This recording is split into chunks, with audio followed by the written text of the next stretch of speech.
Masih dari Kabupaten Buru terkait PTM Tribuners, sekolah kembali dibuka di Kabupaten Buru, pedagang senang bisa jualan lagi. Pelaksanaan pembelajaran tatap muka atau PTM di Kabupaten Buru, Maluku turut disambut antusias oleh pedagang kantin sekolah di daerah itu.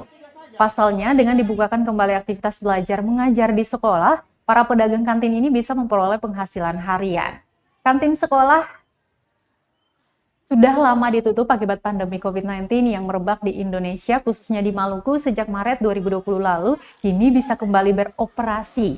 Pantauan tribunambon.com di lapangan pada Jumat 3 September 2021 pagi, pedagang kantin di sekolah SMK 7 Buru sangat antusias menjajakan hasil jualan mereka.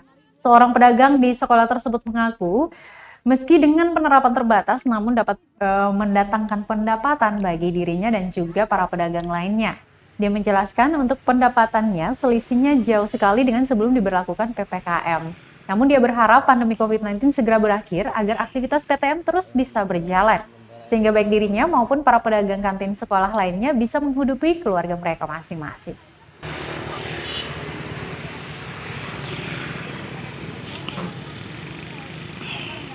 Alhamdulillah untuk sementara ini walaupun pendapatan agak minim toh, tapi alhamdulillah jika tidak ada kendala apa-apa. Alhamdulillah saling antara mahasiswa sama pedagang itu untuk penjualan berkurang, nggak seperti dulu toh.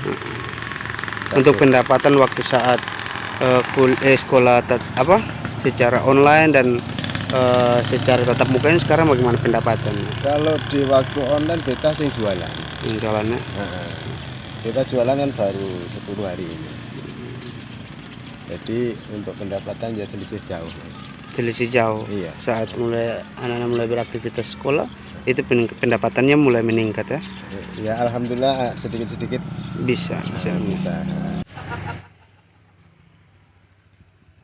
Terima kasih sudah nonton.